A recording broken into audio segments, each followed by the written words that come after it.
tata cara pernikahan Islami.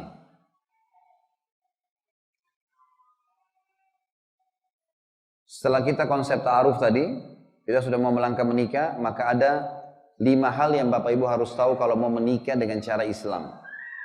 Yang pertama, tidak boleh ada pelanggaran syar'i dalam acara pernikahan. Seperti maksiat secara umum ya, seperti terbukanya aurat. Ikhtilat ini campur baur antara laki-laki sama perempuan yang bukan mahram. Musik yang diharamkan. Ada musik nanti yang dibolehkan, saya akan jelaskan. Kemudian juga makan sambil berdiri atau standing party biasanya. Saya jelaskan, terbuka aurat misalnya. Hati-hati ibu-ibu dan akhwat kita. Kalau sudah pakai jilbab, jangan pernah buka hanya karena baju yang mau dipakai pada saat nikah. Ini nggak boleh. Ibadah nih, jangan mulai dengan kemaksiatan. Nggak boleh. Sebagaimana sholat tidak boleh tersingkap aurat, nikah juga nggak boleh tersingkap aurat. Sama. Nggak boleh. Subhanallah, ada kejadian di Jeddah kemarin, sampai ditulis judulnya dalam ceritanya itu, malam pertama di surga. Seorang akhwat yang sangat solehah, Masya Allah, menikah. Habis sholat asar, waktu dia lagi dirias sama periasnya, ibunya kebetulan bukan orang yang paham agama, dia lupa berwudu. Pas selesai habis dirias 2 jam, udah rias macam-macam, azan maghrib kedengaran. Si ukhti ini ingat dia belum wudu, mau sholat maghrib. Dia bilang, oh saya lupa wudu, saya harus wudu. Ibunya bilang, kalau kau wudu, nanti make upmu berubah semua. Nggak usah sholat, nanti aja di jamak. Ini jamak bagaimana caranya? Tapi seperti itulah pemahamannya dia pada saat itu. Kata anaknya, nggak bisa bu, ini sholat wajib. Saya bakti sama ibu tapi saya nggak boleh patuh dalam masalah ini. Nabi SAW bersabda, la ta'ata li makhlukin fi ma'siyati khaliq. Nggak boleh patuh pada makhluk walaupun itu wajib selama berbau maksiat pada sang pencipta. Sholat 5 waktu, kalau kita lagi sholat ibu kita, ayah kita panggil nggak boleh berhentiin. Tapi kalau kita lagi sholat sunnah, boleh kita berhentiin. Hak wajibnya Allah nggak boleh dibantah. Akhirnya ibunya bilang, kalau kau pun wudu, kalau kau sholat, ibu tidak ridho. Dia bilang, biar ibu tidak ridho. Ini nggak boleh. Akhirnya dia wudu, dia sholat. Di ruangan yang akan dia masuk sama suaminya malam pertama, dia sholatlah maghrib, kemudian dia sujud. Subhanallah, waktu rakaat pertama, di sujud pertama dia sujud, lama sekali dia sujud. Ibunya ada di situ sama tukang riasnya. Lalu ibunya bilang, ayo nak, cepat nak, gitu kan? Gak ada suara. 2 kali gak ada suara, 3 kali gak ada suara. Akhirnya ibunya dekatin, disentuh, anaknya jatuh, sudah meninggal dunia. Bayangkan kalau pada saat itu dia nggak sholat maghrib ikuti ibunya, dan ajalnya sudah datang. Sampai kata para ulama apa? Malam pertama di surga. Ketaatan kepada Allah didahulukan. Banyak orang karena tradisi akhirnya buka tutup aurat, ini tidak boleh. Pelanggaran agama, ada tanggung jawabnya. Yang kedua, ikhtilat. Ikhtilat ini bercampur baur. Ini tentu bukan yang kedua tata cara pernikahan Islam ya, masih poin pertama. Tidak boleh ada pelanggaran agama. Contoh-contohnya adalah terbuka aurat, ikhtilat. Ini contoh dalam pelanggaran agama di poin pertama tata cara pernikahan Islam. Ikhtilat ini bercampur laki-laki perempuan. Nah, paling ideal adalah Bapak Ibu kalau buat acara pisahkan jamnya. Ini paling ideal. Ini saya bentuk teman-teman tim di Jakarta. Kita mengumpulkan biodata laki-laki dan perempuan, ikhwat dan akhwat yang mau menikah, kemudian dipertemukan biodatanya, kalau cocok mereka menikah. Alhamdulillah sudah cukup banyak yang menikah sekarang. Ini untuk mempermudah mereka mendapatkan pasangan yang ideal, soleh dan soleha. Semampu kami tentunya. Kemudian kita jelaskan juga masalah pernikahan. Bagaimana mereka menikah dengan cara memisahkan jamnya. Misal gini, kayak di masjid ini diadakan akad nikah nih. Jam 10 pagi sampai jam 12 siang, sampai duhur. Ini untuk laki-laki. Mempelai laki-laki sama tamu laki-laki. Akad nikah segala. Karena perempuan tidak mesti harus hadir di acara akad nikah. Yang penting laki-laki ada saksinya. Udah menikah. Selesai jam 12, dari duhur sampai asar, itu acara buat perempuan. Mempelai perempuan sama tamu perempuannya. Maka ini jauh lebih aman. Tamu tidak ikhtilat, juga perempuan yang jadi mempelai perempuan ini tidak perlu dipajang di depan orang-orang. Ini penting untuk diketahui. Banyak orang mengatakan, kan boleh perempuan dipajang depan laki-laki. Buktinya ada pernah sahabiat Nabi menawarkan diri kepada Nabi SAW, lalu Nabi nikahkan di depan sahabat. Ini dalilnya keliru teman-teman sekalian. Keliru maksudnya dalam pemahamannya. Bukan maksudnya Nabi nikahkan dia kemudian ini semua jadi hukum. Karena hukum yang terjadi adalah pada saat istri-istri Nabi SAW dinikahi, mereka tidak pernah dipajang oleh Nabi SAW di depan para sahabat. Begitu pula pada saat sahabat menikahi wanita-wanita, mereka menikah, tapi perempuan itu tidak dipajang di depan tamu-tamu. Itu yang ada dalam dalil sahih, gitu kan? Kalau kasuistik tadi perempuan menawarkan diri di masjid, akhirnya Nabi nikahkan sama sahabat yang di masjid, ini karena dia datang di tempat umum, dia minta dinikahkan, itu lain. Kasuistik terjadi, gitu kan? Maka ini jauh lebih aman. Kalaupun tidak bisa, maka minimal Bapak Ibu sekalian mungkin seperti acara masjid ini. Ini kalau kita bicara Islami ya. Maka ada panitia perempuan, akhwat sendiri menyambut tamu perempuan, diberikan kursi perempuan. Suami istri pun mereka berpisah sementara. Tamu laki-laki di sebelah silakan, suami istri pisah, di tengah-tengah mungkin ada bunga, ada daun, ada apa yang ditata sedemikian rupa di acara gedung perkawinan. Maka itu adalah yang paling tepat. Namanya menjauhkan ikhtilat. Karena Nabi SAW melarang. Di Jakarta itu Bapak Ibu sekalian, saya tidak tahu kalau di Jogja ini, di Jakarta itu sampai dijadikan acara perkawinan gedung, acara gedung itu, ajang untuk perzinahan.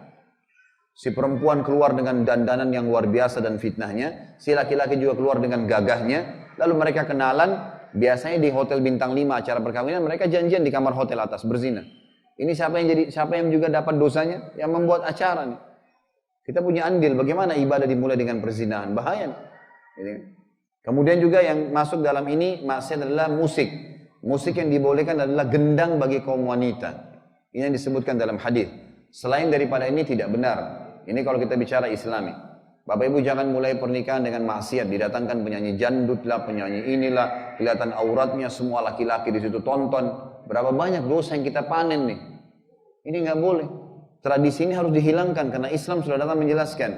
Kemudian standing party. Nah, banyak orang-orang kita tidak paham nih. Kalau di Jakarta ya, saya nggak tahu di tempat lain. Kalau di Jakarta saya lihat, pernah saya saksikan. Jadi pada saat tamu-tamu itu datang, yang disiapkan kursinya hanya keluarga saja, keluarga mempelai. Yang lainnya nggak berdiri. Ini sebenarnya mengambil konsep standing party dari Amerika. Di Amerika itu memang mereka buat acara dalam party-party, dalam acara mereka ada namanya standing party, mereka untuk menghemat biaya, jadi tidak bayar kursi. Tujuannya supaya tamunya ngobrol satu sama yang lain dan cepat pulang. Orang kita nggak ngerti ikut-ikutan, sampai ada nenek-nenek, kakek-kakek mau makan susah, nggak ada kursi, sandar di tembok, ini nggak boleh. Nabi SAW melarang kita makan dan minum sambil berdiri. Ada larangan, bayar sedikit nggak masalah, semampu kita tentunya. Ini poin yang pertama. Tata cara pernikahan Islami tidak boleh ada kemaksiatan dengan tadi cabang-cabangnya seperti terbukanya aurat, campur baur tamu laki-laki perempuan, adanya musik yang diharamkan, makan sambil berdiri, dan kalau ada contoh-contoh lain silakan Anda tarik di situ tentunya. Yang kedua, harus ada walinya perempuan. Ibu-ibu perhatikan, jangan nikah tanpa izin walinya. Haram hukumnya. Siapa wali itu? Ayah kandung Anda. Harus. Nggak boleh enggak. Kata Nabi SAW, ayyam mamra'atin angkahat nafsa bighairi idni waliyuha fanikahuha batil. Wanita manapun yang menikahkan dirinya tanpa izin walinya, ayah kandungnya, kalau nggak ada berarti pindah ke saudara kandungnya, orang-orang terdekat, maka nikahnya batal. Nggak boleh nih. Janda juga sama. Sering di Indonesia dikatakan kalau janda boleh nikahkan dirinya sendiri, ini nggak benar. Ini pendapat yang lemah dari Abu Hanifah rahimahullah. Dan Imam Abu Hanifah punya pendapat yang lebih kuat yang mengatakan janda pun harus pakai wali. Cuma bedanya, kalau gadis ditanya saja, kamu mau menikah sama ini, ayah mau nikahkan sama ini. Kalau dia diam, sudah boleh dinikahkan. Karena diamnya adalah terimahnya, kata Nabi SAW. Tapi kalau janda sampai dia mengatakan, iya saya suka atau saya tidak suka, baru dinikahkan. Hanya itu perbedaannya, tapi butuh wali. Dan ibu-ibu harus tahu, wali itu adalah kekuatan bagi ibu sebenarnya. Kekuatan bagi inti sebagai akhwat, sebagai ukhti yang solehah. Ini kekuatan kita, karena laki-laki akan menikahi Anda nanti akan berkata, oh ternyata ada laki-laki di belakangnya. Mereka tidak akan berbuat zalim, tahu ada pembelahnya. Itu tujuannya wali, jadi jangan tidak pakai wali.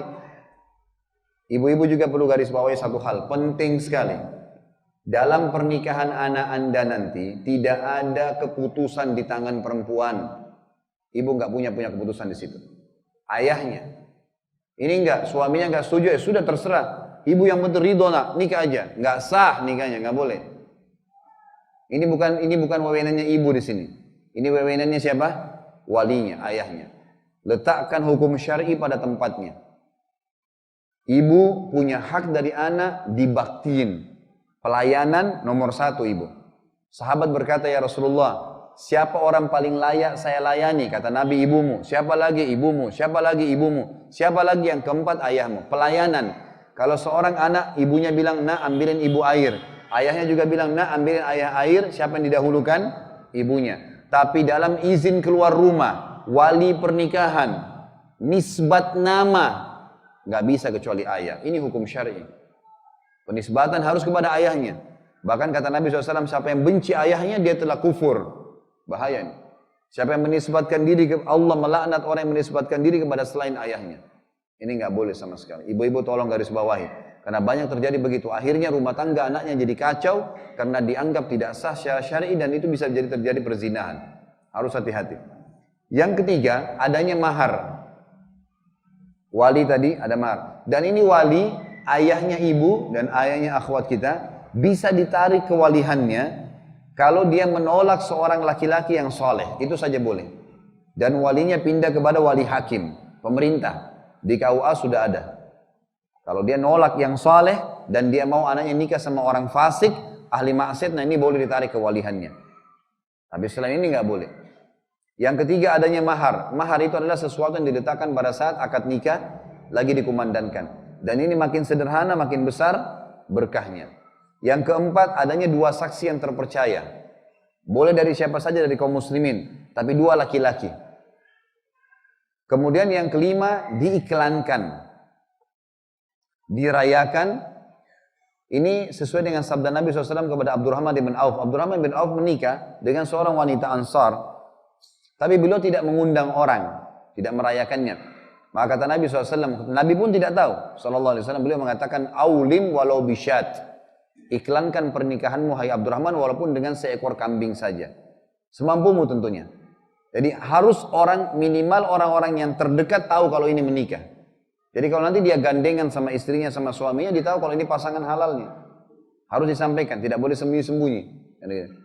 Ini minimal dengan orang-orang yang terdekat. Ini tata cara pernikahan Islami.